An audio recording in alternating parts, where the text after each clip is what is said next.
तुम्हाला तर सगळ्यांना माहिती आहे, आत्ता जो महिना चालू झालेला आहे ना, तो अधिक महिना आहे. आणि या अधिक महिन्यामध्ये ना आपल्या आईची आपण ओटी भरायची असते.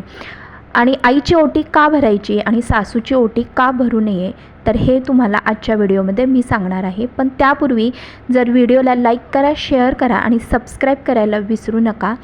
आता हा जो अधिक महिना आहे यालाच पुरुषोत्तम मास असे म्हणतात, यालाच धोंड्याचा महिना असेही म्हणतात. हा दर 3 वर्षांनी येतो. हा जो महिना आहे हा भगवान विष्णूंचा महिना म्हणून प्रसिद्ध आहे. या महिन्यामध्ये अन्नदान, वस्त्रदान करावे.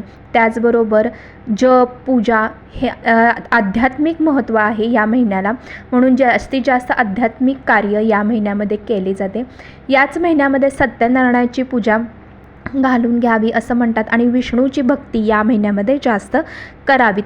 विवाहित मुली आईची ओटी भरतात. या महिन्यामध्ये ना कृतज्ञता व्यक्त करण्याचा, त्याचबरोबर दान करण्याचा, पूजापाठ करण्याचा खूप महत्त्व आहे. आईला ओटीमध्ये ना साडी, खण, त्याच्यानंतर बांगड्या, जे सौभाग्याचं लेणं आहे ना ते सगळं आईला ओटीमध्ये द्यावं.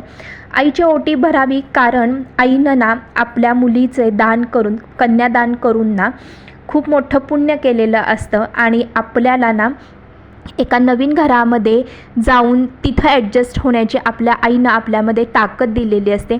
त्या कृतज्ञतेसाठी म्हणून आपण आईची ओटी भरून ती कृतज्ञता या महिन्यामध्ये व्यक्त करायची असते. आता ज्यांना आई नाही तर त्यांनी काय केलं पाहिजे, तर त्यांनी ना महालक्ष्मीची किंवा तुमच्या कुठल्याही कुलस्वामिनीची ओटी भरली तरीसुद्धा चालू शकते. आता आपल्या सासूची आपण ओटी का भरू नये, कारण आपण ज्या घरामध्ये, ज्या घराचं माप ओलांडून आपण गेलेलो असतो ना, ते जे घर असतो त्या घरातील आपण लक्ष्मी असतो. आज आपण गेल्या तिथं आपल्या सासूनं आपली ओटी भरलेली असते, म्हणजेच त्या घराची जबाबदारी ही पूर्णपणे आपल्याला सोपवलेली असते. म्हणून सासूची ओटी विवाहित मुलीने भरू नये. आईची ओटी भरावी, कारण आपण कृतज्ञता आईसाठी व्यक्त करत असतो, म्हणून आपण आईची ओटी भरावी. आणि बघा ना, आपले सण समारंभ जे आहेत किंवा आपले हे जे महिने आहेत याच्यामध्ये नातेसंबंध जपण्यासाठीचे सुद्धा किती छान रीतीभाती पूर्वजांनी करून ठेवलेले आहेत. त्याचा आपण सन्मान करूया आणि आपल्या आईची आपण ओटी भरूया. सगळ्यांनी ओटी भरा आईची, कारण हे खूप कमी जणांना माहीत आहे की अधिक महिन्यामध्ये आईची ओटी भरायची असते. तर पुन्हा भेटूया. जर तुम्हाला आपला व्हिडिओ आवडला असेल तर लाईक करा, शेअर करा आणि सबस्क्राईब करायला विसरू नका. पुन्हा भेटूया नवीन एका व्हिडिओमध्ये. तोपर्यंत धन्यवाद. आभारी आहे सगळ्यांची.